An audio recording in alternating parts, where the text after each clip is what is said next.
देखिए, माननीय तेजस्वी यादव जी बहुत परेशानी में हैं। एक तो उनके पिता ने ऐसा कृत्य किया कि पूरे परिवार को कानून के लपेटे में ले लिया। न्यायालय में पेशी, सीबीआई में पेशी, ईडी में पेशी, बहुत सारे उनके आर्थिक अपराध के मामले हैं। एक तो वह सवाल है।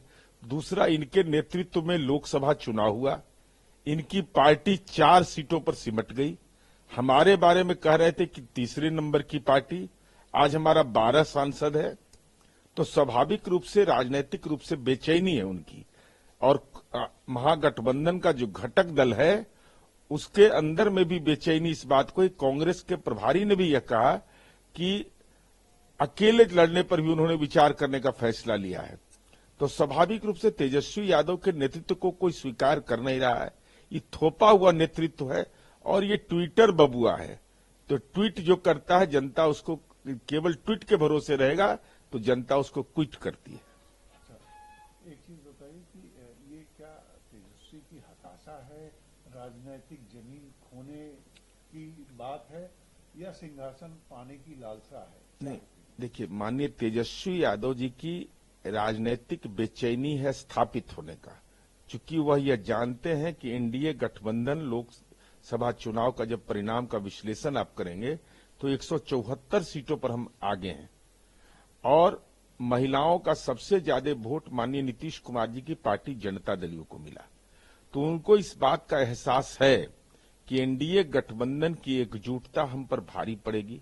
तो एक नेतृत्व का, और दूसरा बहुत बेचैनी में है कि जल्द से जल्द हमको कोई पद मिल जाए, अब पद भी लाभ का मिले। क्योंकि राजनीति में प्राथमिकता इनके परिवार का रहा है आर्थिक लाभ। तो एक बेचैनी है। अब लालू जी बेचैन है कि हम बेटा को मुख्यमंत्री बना दें। अरे भाई, मंत्र जाप से बन जाएगा मुख्यमंत्री, जनता के आशीर्वाद से बनेगा ना। और ये कैसे पुत्र है? एक तरफ माननीय मुख्यमंत्री नीतीश कुमार जी का पुत्र निशांत कुमार है जो सक्रिय राजनीति में नहीं है। वह कहते हैं कि हमारे पिता 100% स्वस्थ हैं। वह कहते हैं कि हमारे पिता ने जो काम किया है उस पर गर्व है। वह कहते हैं कि हमारे पिता ने जो एनडीए गठबंधन बनाया उस पर मुहर लगाया।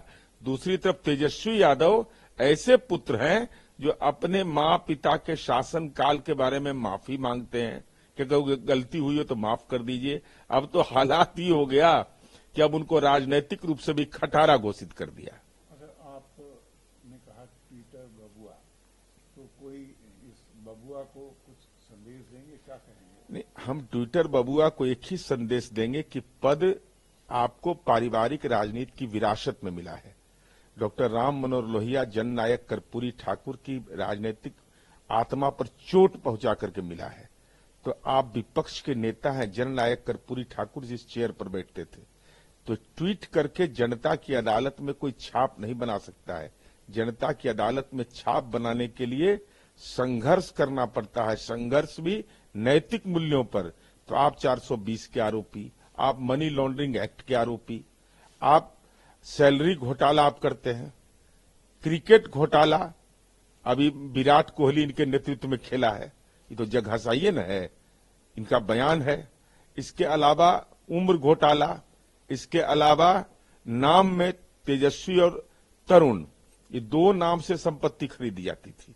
तो इस ढंग के घोटाले का जब तमाम तरह का प्रयोग करते रहिएगा राजनीति में, उससे अलग नहीं होइएगा, तो राजनीति में तो आपको ट्विटर बबुआ ही कहा जाएगा कि आलोचना करते रहिए। जनता विकास पसंद करती है। तेजस्वी और उनकी पार्टी कैसी गाड़ी है? हमको लगता है कि माननीय तेजस्वी यादव और राष्ट्रीय जनता दल का जो दुर्गति है, राजनीतिक दुर्गति, परिवार का तो न्यायिक दुर्गति हो रहा है, लेकिन परिवार राजनीतिक पार्टी के रूप में अगर इसको कहिए कि खटारा नहीं है, खटारा नहीं, इसको इस रूप में चिन्हित करिए कि लालू जी की छाया जहां रहेगी, लालूवाद, वह विचारधारा एक ऐसी है, खतरनाक और खौफजनक विचारधारा है, जो भी उसको लेकर चलेगा वो राजनीति में एक्सीडेंट का शिकार होगा। एकदम राजनीतिक खटारा गाड़ी, एकदम एक्सीडेंट होना तय है। पहले भी 2005 से लगातार राजनीति में एक्सीडेंट हो रहा है, वो एक्सीडेंट होता रहेगा।